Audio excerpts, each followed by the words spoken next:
Welcome to today's episode. I am Sarah, and I'm so glad you're here. Today, we are having a conversation that I think a lot of young people with disabilities and those without, honestly, and their families really need to hear or want to hear. We talk to many youth, and one of the things that we hear a lot from families is, guess what? It's summertime, or my son or daughter is exiting the 18 to 21 program or graduating from high school and they don't have anything to do.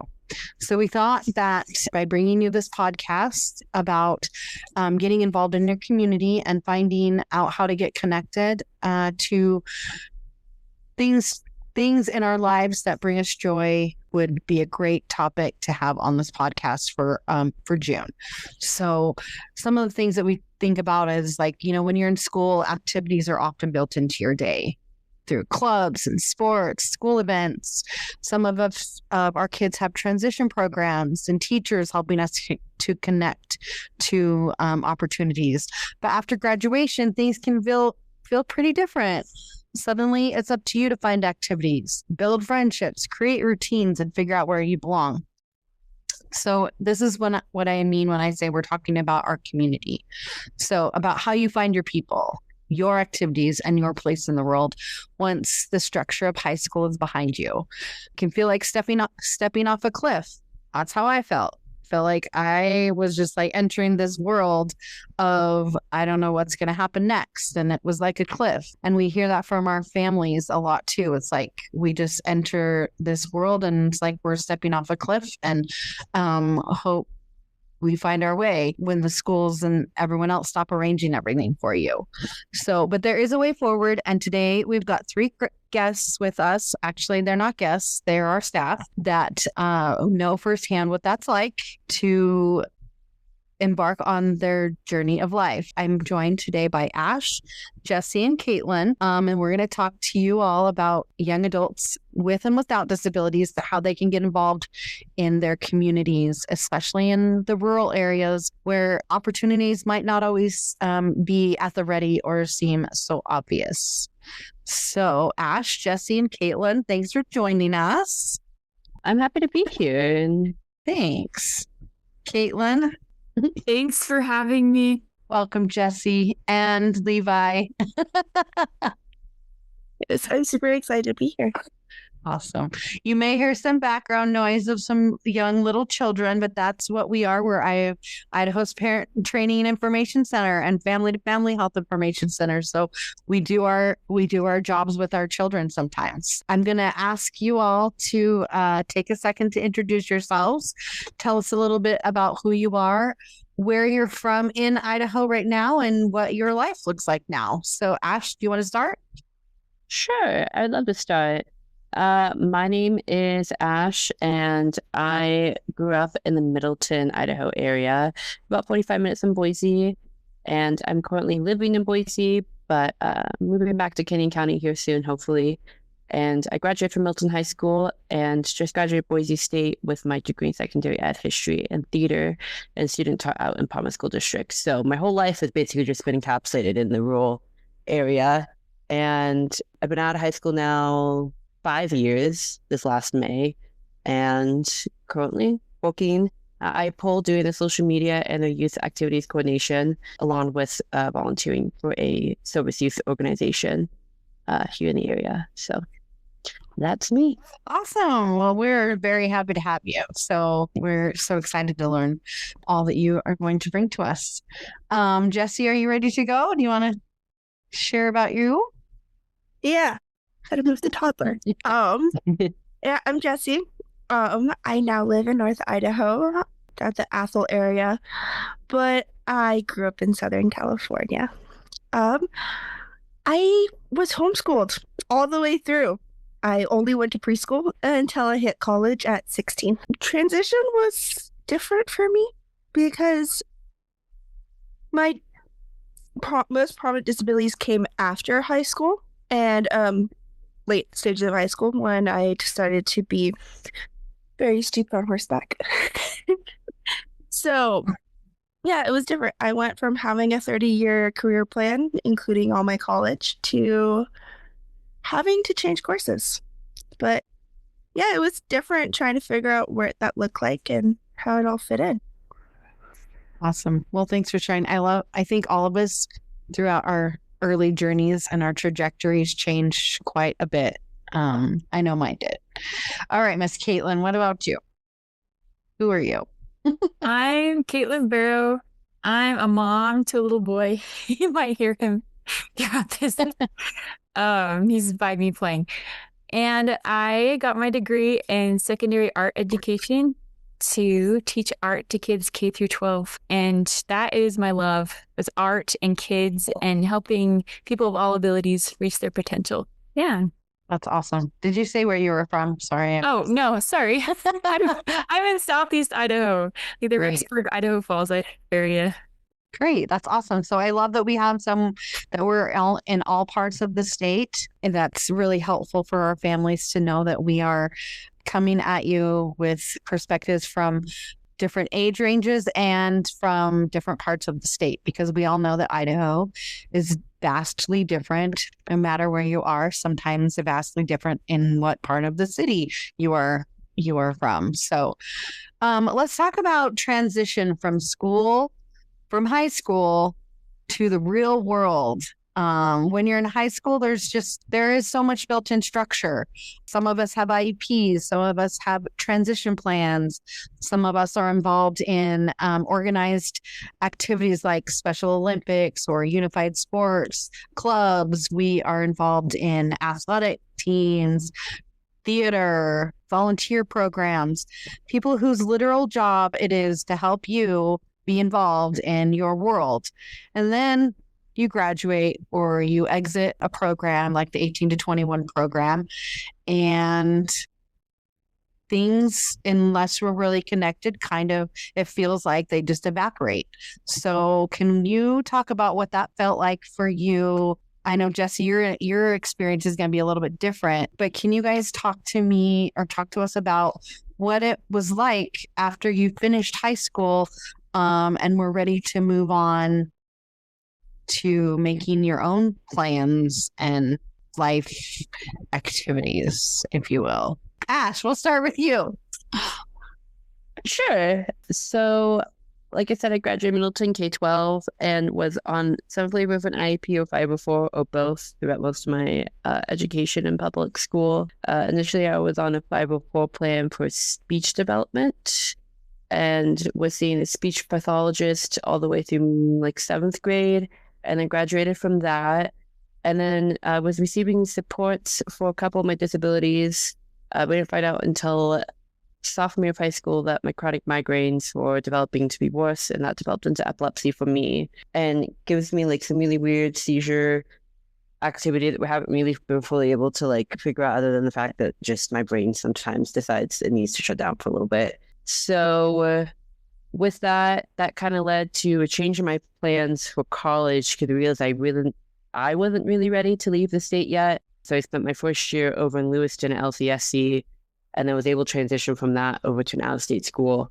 And then some personal life stuff happened, which then flowed up my chronic conditions and moved home. And that's when I finished out at Boise State. So truly, like, my education path has been chaos from day one, but I have definitely seen the use in the services and the fact that like all those transitions were made so much easier due to the fact that I was able to have accommodations throughout college. The EAC at Boise State was amazing, and they really supported me through navigating, like, communicating with professors and trying to explain to them that, like, I can't be looking at a screen 24/7.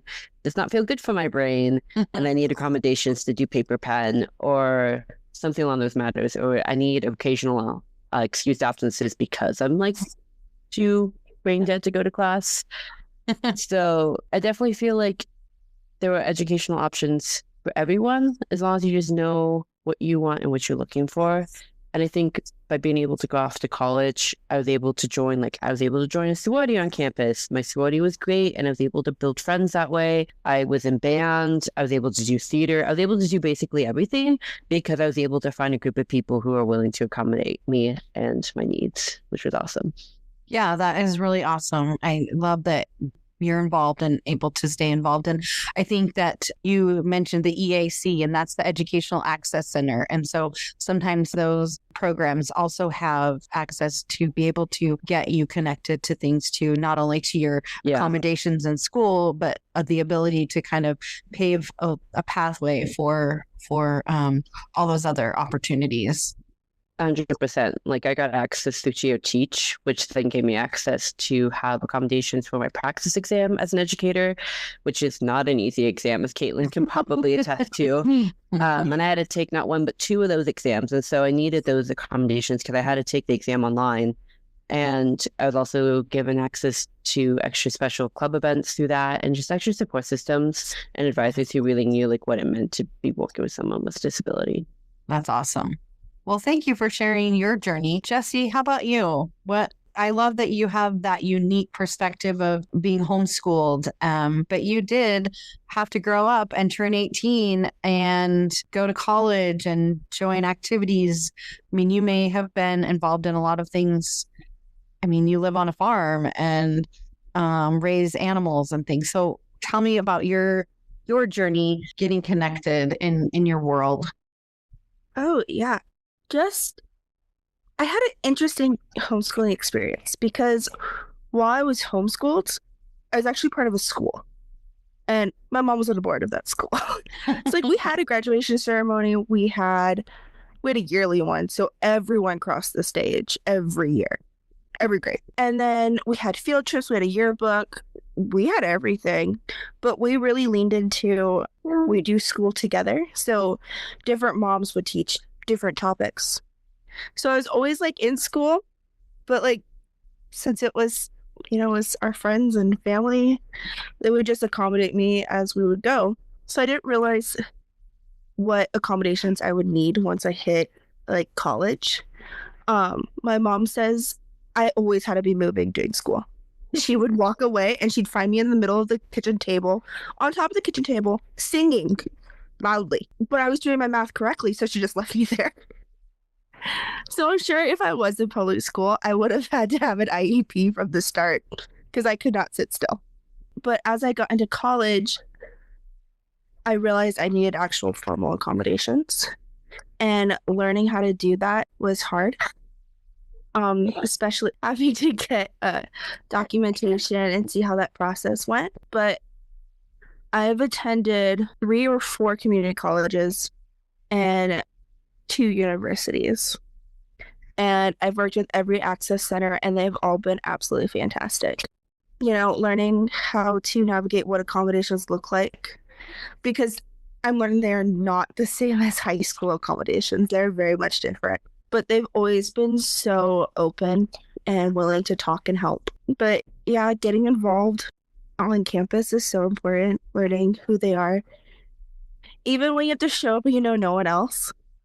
But once you find that group of people, like Ash was saying, it makes life so much easier because they're willing to meet you where you're at and not expect you to just deal with it or push it down and pretend it's not an issue. So yeah, once I moved to Idaho, I had to find a whole new friend group, and I did. And it's been absolutely fantastic. They're a little wild, but it's been good. I think it's all about getting out there and finding what's in your community.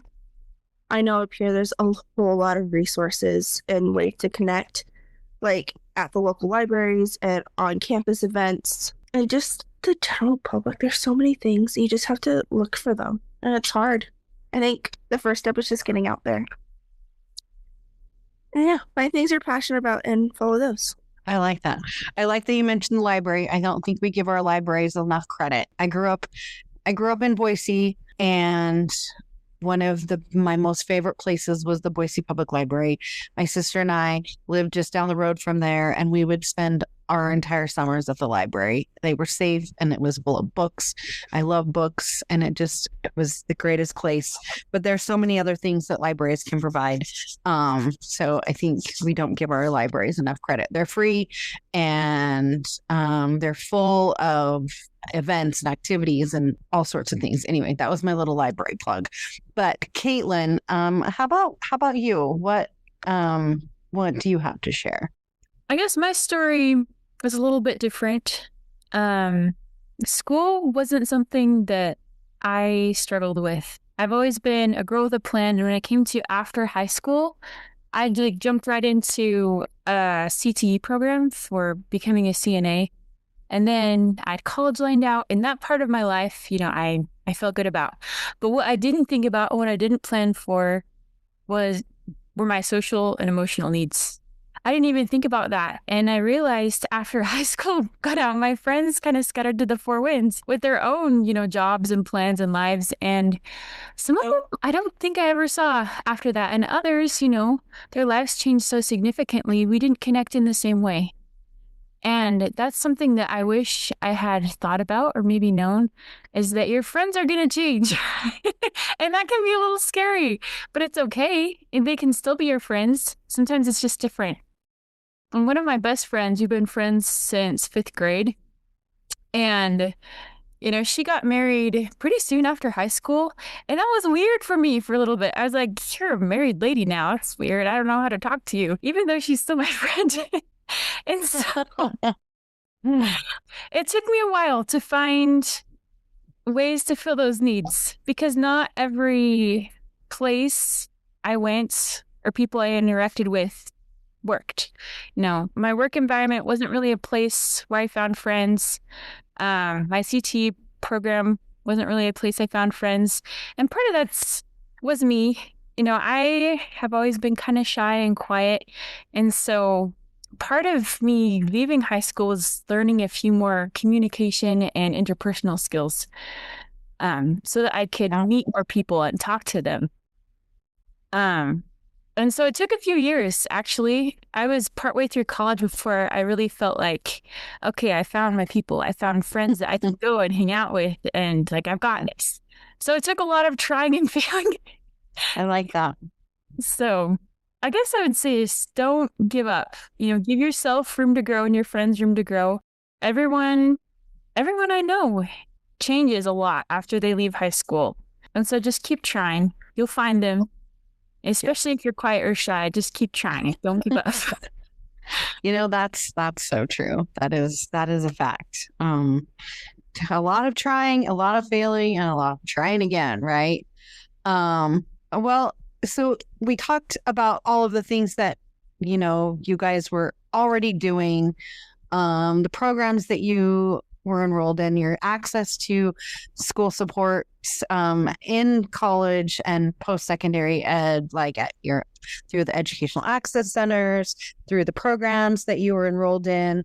For me, I went immediately into I was a college athlete, so I had that already built-in network of, I was already connected to my university community. But what about the practical life and the non-traditional, the non-force, I don't want to say that, so we'll go ahead and edit the non-force out. So Katelynn, you touched on it a little bit, quite a bit, on your social, emotional, interpersonal needs and that need for friendship. So let's talk about that, and how do we find those types of activities or things to do that we can build those different friendships that weren't with us all through high school, or we've got to set a new path for ourselves and start making our own personal networks, kind of almost, it feels like, on our own. And I think I'm going to start with you, Jessie. I don't know. That was a hard one for me because I was very much like Katelynn. I was very goal driven when it came to my schoolwork. My parents always told me that right at that time, my job was my schooling, and I was expected to get A's. I don't do anything but A's. So I was very goal driven. I didn't really think about that, because my group was so tight growing up. I mean, I went to school with the same 7 people that I graduated with all the way throughout. And we saw each other multiple times a week, and we had study dates and, doing things. And then as I grew up, my group changed to my horses and my barn friends and running around like a nincompoop there. And I had a whole group of people that we just run around like nincompoops on horses. And then I got injured and they didn't think I'd walk again. And I kind of lost that group. And then I went to college and I found the group again with my major. And then they didn't think I'd walk again, so I had to drop out of that major. And then I ended up moving up here and I had to re-find my group. And I think that's the hardest part, is that as your life changes, your group will change. And sometimes you'll have friends that will stay and it might change in your capacity. But it's refinding your group in that season of life. And I think that's really hard for a lot of people, is the ability to get back up again and re-find your group. And you know that is not something you did. It's just, life moves and people are in different chapters. And that's hard. So I think finding your new group and who you vibe with and want to do life with is so important. Yeah. Thank you. Did you have more? Oh, sorry. No, I'm sorry. I forgot what I was saying. He's covered in chocolate. Ash, what about you? I know, like how do we get, how did you build your personal friendship network, or find other activities and things that interested you? I think I got a little bit lucky. I started playing clarinet in the 6th grade. And so from that point all the way to even now, I was playing in either community bands or school bands, or then collegiately, or a mix of all the above. And I was lucky enough to have band directors who were willing to accommodate my condition so I could still do marching band. Because marching band is a huge love for me. I think it's a great activity, and I think it's one of those activities that, with the right group of people, no matter what your disability is, band and music is for everyone. I'm a big believer in the fine arts being a place for everyone. Music, totally. And so I think I was really blessed in that regard, especially also like for theater. Again, like I had a theater director who was willing to accommodate the fact that like my speech was about as good as it was going to get, and that it could sometimes still make it difficult to understand me, or the fact that like my migraine attacks could like affect my speech. It still does. And so we found out that I loved working backstage. I loved doing costuming and set work and directing. All of that is things I can still do. I just can't do everything, and that's fine. And I think that built up a large community. And then growing up, I was part of a junior sorority that I still volunteer with. And that built me a connection all the way over to Washington. And so I've been really blessed to have that connection and those people around me. So I think it's finding those groups of activities that you enjoy. So like community theater is a great place for everybody. Big fan. There's a lot of local great community theaters. If you play an instrument, like I am taking a season off, but I usually play with like the Boise Community Band. Like those are a great group of people to hang out with and to get a part of, because like there's every age range. I mean, like all the way from like freshman, high school age, 14, 15, all the way to like people in their 80s. Okay. Like you vibe with everybody there. It's an everybody joins kind of situation. It's awesome. And then like if you're able to find like some community service, like it doesn't need to be affiliated with anything, but if you're able to like, I think, be a part of something and give back, I think that really fulfills a lot of people's like cups, and I think it just makes you feel more connected to like the space around you too. So yeah, I love that. I love that you mentioned volunteering and you shared that you did some of your theater and you weren't always out in front of everyone. Nope. You were you did theater and dance and music. There's so many components to like performing arts and art in general 100%. that are not always forward facing. And I think, we find that, there's a job for everyone. There's a place for everyone who wants to be involved in the arts. I think we have 4 people on this podcast right now episode that are very connected to the arts and how they have shaped our lives. And, music is life and love and dance. And that's what my passion is. And if I didn't have those things, I wouldn't be connected to where I am now. And my son and I are involved in an all abilities dance company where we perform and we rehearse and all around the Treasure Valley.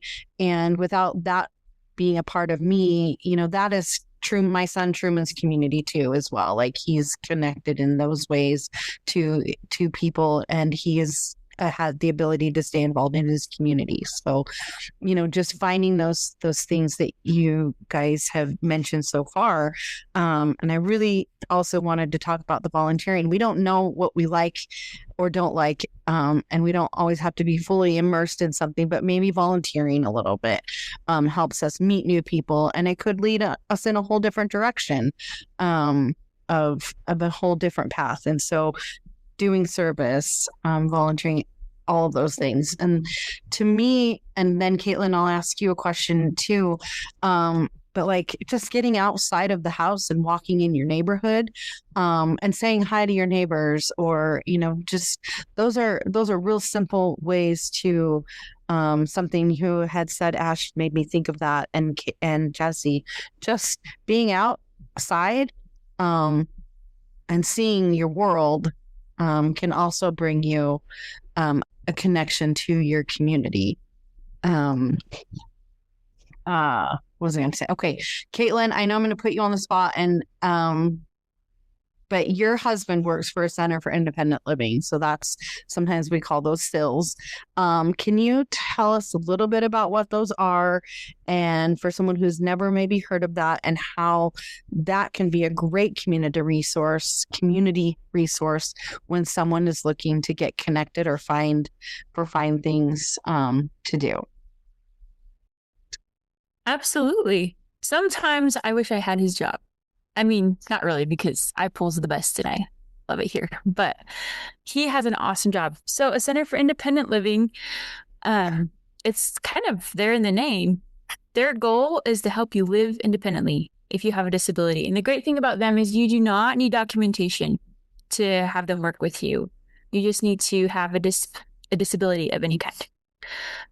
And so with living independently, they'll talk to you and ask you about your goals and see what you need help with, to be able to live as independently as is your goal. So if that's, cooking skills or transportation or friendships or finding a job, they do all those things. And they work with you one-on-one. And then they also do a lot of really fun community events. Like I think this summer they've done like Mario Kart nights.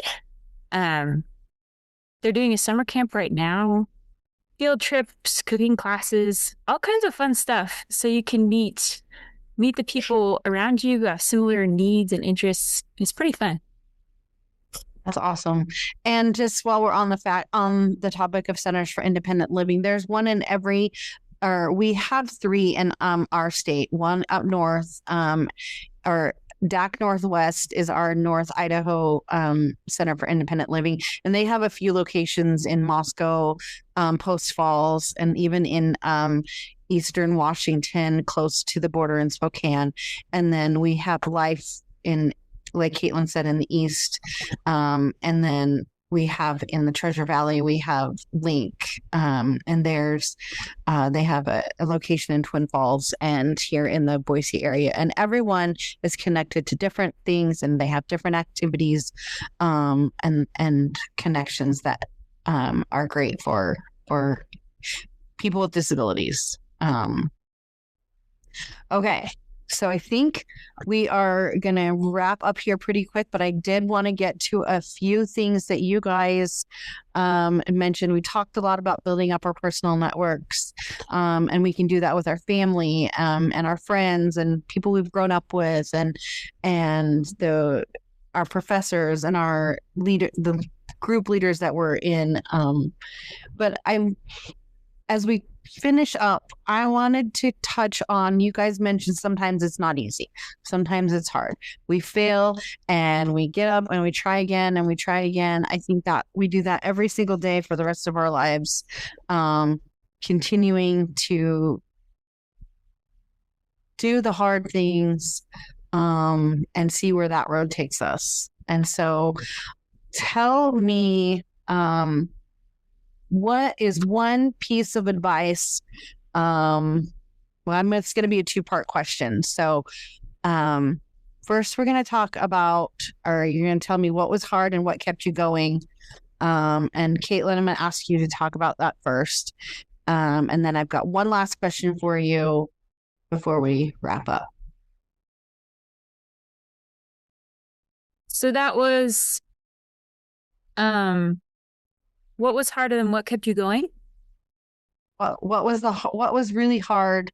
What's been really, I guess, genuinely hard, and then what kept you going as you kind of embarked on your journey to adulthood?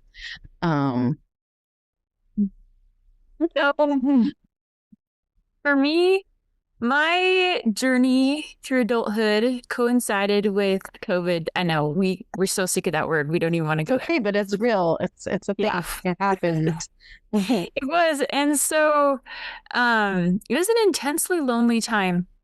Just feeling so isolated, like more than already, like being far from friends and sometimes far from family too, with where I was working and going to school. And just, that was a really lonely, sad time, but it didn't stay that way. And so I would just say, like, yes, there's going to be times when you feel lonely, but don't stay there. Don't sink in. An analogy I like is that feelings, especially hard ones, can be like an Airbnb. You know, it's okay to visit them, to acknowledge them, but don't unpack. Like, don't put up wall decorations. Visit. I love that. So I love that. Anyway, just, I don't know. I think what kept me going was just hope that there were brighter days ahead, that, you know, I'd had really good friendships and times where I felt connected in the past. So I knew it was possible. And I knew a lot of people were going through the same thing. I knew even though I felt alone, like a lot of people are going through the same thing. So like I wasn't alone. We were all kind of lonely. And so I knew that if it had happened before, that it could be that way again. And so, you know, over time, I learned how to be good at being brave and inviting people. And it did get better. So I guess just hang in there. Thank you, Katelynn. Okay, Jessie, what about you? It's really hard. I think finding my circle over and over again was hard. And learning what true friendship meant. What it meant when you had friends who were real and that you could rely on. I think Katelyn's right. You know, I really love the emotions are like Airbnbs, the hard ones, you know, just don't put your roots down there. I think for me, honestly, I'm too stubborn. And I go, yeah, sure. Well, I'm going to win. Not you. You know, I kind of looked at the emotions. Like, I would be there for a good bit to the point I was starting to put decorations up on the wall. And I'd go, yeah, no. Someone would like say something. And I'd be like, now I'm going to do it despite you. And I feel like that's what kept me going. And then I found this friend group that if I was in a dark place and they didn't hear from me, they would be in my room finding me and be like, that's nice, we're going now. And I don't get a choice. So I feel like finding your group and not being scared to put yourself out there is important. And there'll be people who want to do the same things you want to do. Yeah. No matter how nerdy or wild the idea is, you will find your group of people. Yep. And people who want to go on that random adventure on a random Tuesday with you because you guys are all free. Oh, that's okay. It is okay. I think I think one thing to know is that we're all feeling the same feels, right? And if we think we're not, we are. Ash, what about you?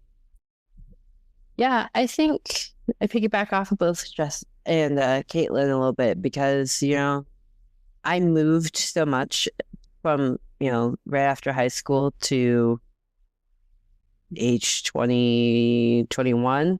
And it was, those are really formative years for an adult. And when you're bouncing from place to place and you're kind of having to readjust with all those friend groups, it's like, oh my gosh, like, will I ever find my people again? And I found that, like, whether or not I was living in that area, like the people who were really, truly my friends, we stayed in touch. Like my best friend who lives in Washington still, I have my godson now. Like we still stay in touch every single day or at least once a week, and I think it's just really important to remember that, like, it's not everything to have a big friend group. I think it's better when you have a quality friend group, like a quality group of people that, like, regardless if you live in the area or not, you can still call them at 3 a.m. and be like, dude, I'm just not feeling it right now. Like, I can't sleep. The anxiety's eating me up, and you have someone you can really rely on. I think it's better than having like this big friend group because now I have these really quality people in my life forever. And I think that's just really awesome. So just like Love that. something to keep in mind. Yep, I love that. That you can call at 3 a.m. in the morning, or if they haven't heard from you in a few days, like Jessie said, that they'll come find you. Like I love that so much. And it's okay to be lonely, but just not stay lonely, right? Katelynn, I love that. Yeah. I do also want to add that friendships, as you become adult, just like Ash said, like you might not get to talk to them 24/7. Yep. And that's okay. It doesn't change that they're a good friend. It's important. Different, and sometimes you don't have time for them daily, and that's okay. A good friend will still stick around, or like that once a week call and being there when you need them. Yeah, I love that. Yep.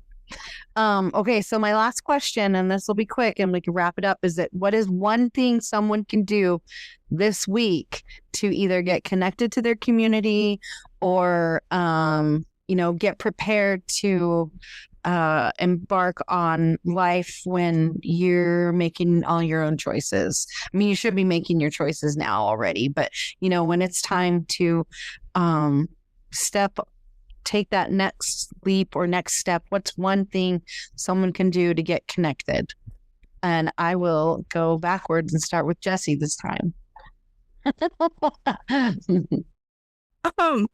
I know we've talked about libraries and the different groups in your area.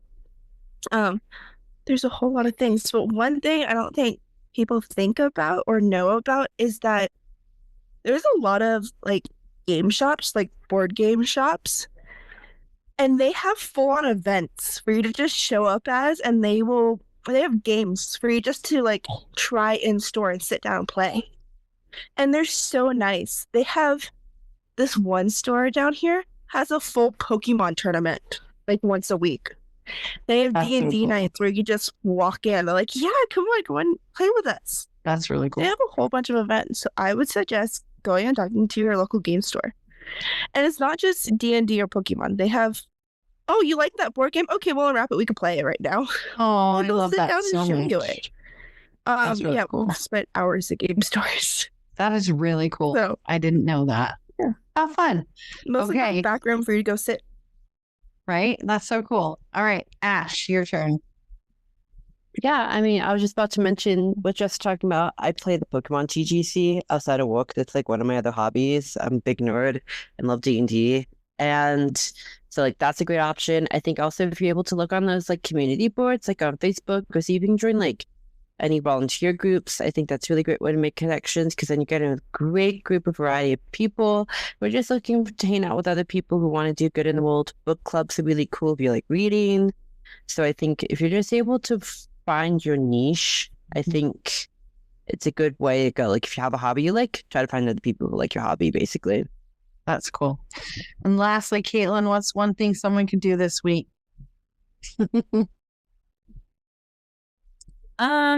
They touched on like places you can find friends. So I'm going to let those answers stand. They're awesome. I would say once you're in those places and you find people you'd like to have as a friend, invite them to go do something with you. That's your invitation for the week. And if you can't do it brave, if you're so scared, do it anyway. Do it scared and do it again and again. And it will get better and you will make friends. That's awesome. Well, thank you. Those are all wonderful. I've had such a great time having this conversation with you all. It's everything that I hoped it was. I believe that these conversations are genuinely going to help someone feel a little less lonely and ready to take that next step. You guys gave some pretty practical, easy things that our friends can do. So if you want to learn more, we put together a list of resources that will be in the show notes, Idaho specific resources and national resources. So don't forget to subscribe, share this episode with someone who might need it, and reach out to us if you have any questions or want to be part of a future episode. We're always looking for youth voice to share what it's like to live out there in the wild. So anyway, contact us at Idaho Parents Unlimited at IPULidaho.org, or shoot us an email at parents@IPULidaho.org or youth@IPULidaho.org. Thanks for listening.